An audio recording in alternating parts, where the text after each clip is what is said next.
I'm the engineer for Crew 171.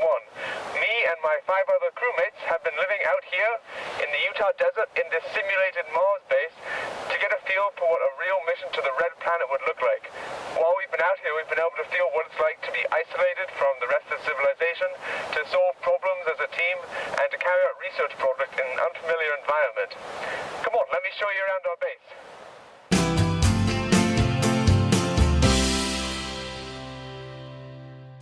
Of course, on the Red Planet, we won't have power plants to provide electricity, so out here in the desert, we use these solar panels to power our habitat and our base.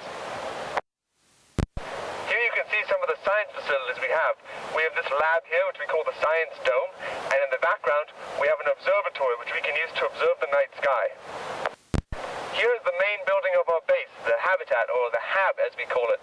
This is where the 6 of us have been living, eating, and sleeping for the past fortnight. Now, it's built kind of like a future Mars habitat might be. That is, it's self-contained and designed to function on its own. Because when astronauts go to Mars, they'll have to be able to survive on the Red Planet. They'll need special homes which can protect them from the harsh Martian atmosphere and environment and all the radiation on the surface of the Red Planet. So you can see the windows around the top. That's where our crew quarters are. That's where we live. And the bottom story are where the workshop is and the EVA room. It's connected to the other buildings in the base by tunnels. And you can see also in the background the greenhouse where we can grow plants, just like future Mars astronauts may have to. Now, we've enjoyed being out here and simulating a Mars mission, and one of the best parts has been being able to share it with you. We've been absolutely thrilled to see how many letters have been contributed from you and other students all across the country. And through the magic of the internet, we're able to get some mail here on Fake Mars.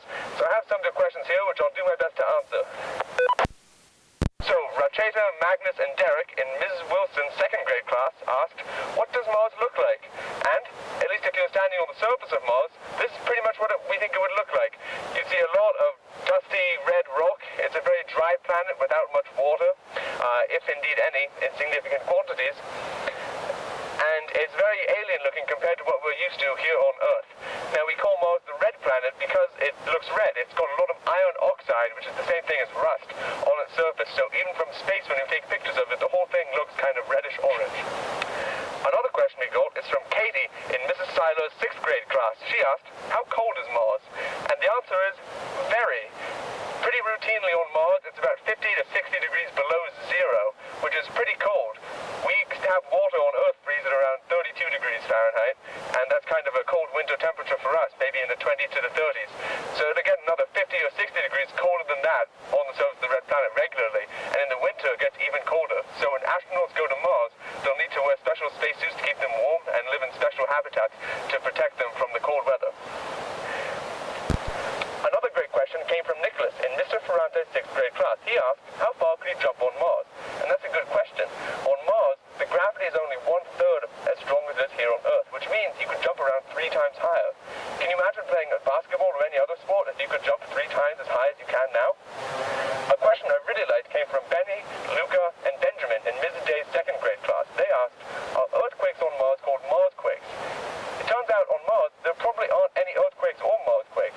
You see, on Earth, we have earthquakes because the crust, the surface of the planet, is made up of sheets of rock that slide around and bump into each other. On Mars, it's just one solid piece of rock, so there aren't any seismic disturbances to cause what we would call earthquakes or Marsquakes. The last question I have is from Jessica in Ms. Brown's 3rd grade class, and she asked, why are you in Utah? That's a really good question.